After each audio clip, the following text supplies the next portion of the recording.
Hi everybody.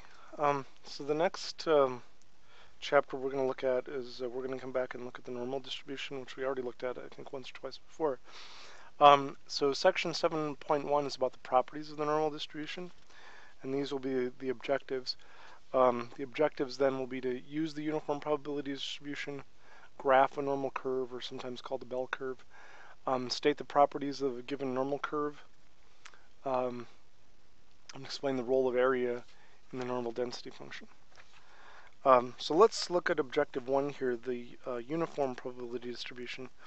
So this is basically just a distribution that has the same probability for all time periods or units. So let's look at an example. Suppose that the UPS is supposed to deliver a package to your front door and the arrival time is somewhere between 10 and 11 a.m. Let the random variable x represent the time from 10 a.m. when the delivery is supposed to take place. The delivery could be at 10, x is equal to 0, or at 11 a.m., x is equal to 60, with all 1 minute intervals of times between 0 and 60 equally likely. That is to say, your package is just as likely to arrive between 10:15 and 10:16 a.m. as it is to, say, arrive between 10:40 and 10:41 a.m. The random variable x can be any value in the interval from 0 to 60. Because any two intervals of equal length between 0 and 60 inclusive are equally likely, the random variable is said to follow a uniform probability distribution. So a probability density function is an equation used to compute the probabilities of continuous random variables. It must satisfy the following two properties. The total area under the graph of the equation over all possible values of the random variable is equal to 1, so basically the area has to be equal to 1 underneath the curve. And the height of the graph of the equation must be greater than or equal to 0 for all possible values of the random variable. So here's an example of our UPS distribution here. So this is sometimes called a uniform distribution because you have sort of a straight line here, and because you have an equally likely chance of something occurring anywhere in here. So that's what's known as a uniform distribution. We won't really deal with these very much, but the values of the random variable x less than 0 or greater than 60 are impossible. Thus, the function must be 0 for x less than 0 or greater than 60. The area under the graph of the density function over an interval represents the probability of observing a value of the random variable in the interval. So as an example here, let's say we pick between 15 minutes after 10 and 30 minutes after 10. The probability here would just be the area here, which is 15 out of 60. So you'd have a 25% chance that the package would arrive within 15 and 30 minutes after arrival, just like there'd be a 25% chance that it would arrive in 30 and 45 minutes. So like I said, we aren't going to deal with normal or with uniform distributions very much because they're usually pretty simple. The main thing we're going to focus on here in the rest of the chapter is the normal curve. This is sometimes called the bell-shaped curve. We've looked at this a little bit. So one thing about the bell curve is it's symmetric, and it's distributed about the mean. And the normal curve is used to describe a lot of things in nature, like height or weight. You'll have most people will be around 6 feet tall, and then you'll have fewer people are really short or really tall. There's an inflection point at 1 standard deviation from the mean. You don't really have to worry about that. That just means that the curve goes from being sort of concave down like this to being concave up. But like I said, it is symmetric. And you can have normal distributions that are shifted from one another, but you can kind of put them together into one standard normal distribution. So we've stated some of the properties of the curve. Let's be careful here, or be clear. So the properties of the normal density curve is symmetric about the mean. Because the mean equals the median equals the mode, the curve has a single peak, and the highest point occurs at that mean. The inflection points occur at the mean plus 1 standard deviation and minus 1 standard deviation. The area underneath the curve is equal to 1 because it's a probability distribution. The area under the curve to the right half of the mean is equal to 1/2, and to the left half is equal to 1/2, right, because it's symmetric. As x increases without bound, it gets larger and larger. The graph approaches but never reaches the x or horizontal axis. As x decreases without bound, it gets more and more negative. The graph will again get closer and closer to the x-axis, but it will never really touch it.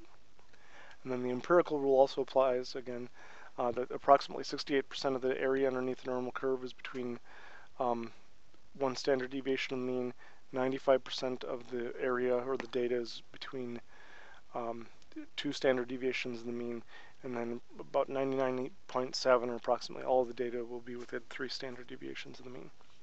So here's a graphical representation of that. So again, this is just a rough idea. It kind of depends on the particular normal curve you're talking about. But so again, about 34% of the data will be in here, 34% of the data will be in here, 13.5 in here, 13.5 in here, 2.35 in here, and 2.35 in here.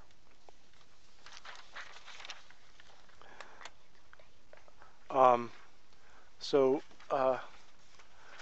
the next objective then will be to explain the role of the area in the normal density function. So let's look at an example here. So the data on the next slide represents the heights of a random sample of 50 2-year-old males, and we want to draw a histogram of the data using a lower class limit for the first class equal to 31.5 and class width of 1. And then B, the question is, do you think that the variable height of 2-year-old males is normally distributed? So here's the data, right, kind of all scattered around here. So if we put the heights in a distribution like this, right, and these are 2-year-old males, so keep in mind these males aren't particularly, particularly young.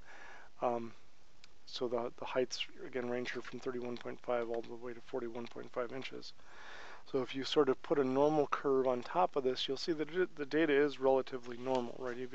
Especially if we were to break the data up into smaller chunks. A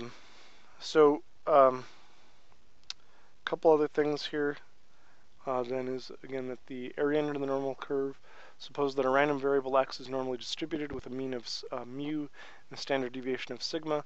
The area underneath the normal curve for any interval of values of the random variable x represents either the proportion of the population with the characteristics described by the individual values, so it's a proportion, or the probability that a randomly selected individual from the population will have the characteristics described by the interval values.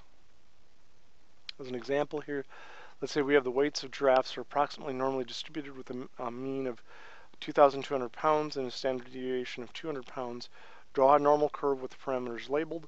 Shade the area underneath the normal curve to the left of x equals 2,100 pounds, and suppose that the area underneath the normal curve to the left of x equals 2,100 pounds is 0.3085. Provide 2 interpretations for this result. Okay, so here's the graph, right? So we've got our mean of 2,200 in there, and our standard deviation is about 200, right? So if you go 200 in either direction of the mean here, right, you'll see that you'll get your inflection point. And then C, right, there's a couple different ways we can interpret this, right? So the proportion of giraffes whose weight is less than 2,100 pounds, the ones over here, is 0.3085, or about 30.85%, or the probability that a randomly selected giraffe weighs less than 2,100 pounds is again 0.3085. So 2 different ways of interpreting the same thing. Okay, well that wraps up section 7.1. So the next section we'll look at section 7.2. Oh, I should mention too that this is the formula for the normal curve, in case you're wondering what it looks like. Not anything you guys have to worry about. It doesn't mention this in your book, but we aren't going to be calculating areas underneath this from scratch. You can just look these up in table 5 or use DatCrunch to calculate the areas. One thing also to mention is that the normal curve is sometimes called the Gaussian curve because it's named after the mathematician Gauss, whose picture is shown here. He's a German mathematician, and before Germany converted to the euro, they did have the normal curve, and you can see the equation there on their currency. And then here's a sort of a animated normal curve to help you remember what it looks like. Okay, so section 7.2 will be on applications of the normal distribution. So like I said, we're mainly going to focus on the normal distribution in this chapter. So, all right, like usual, if you guys have any questions or anything, just let me know.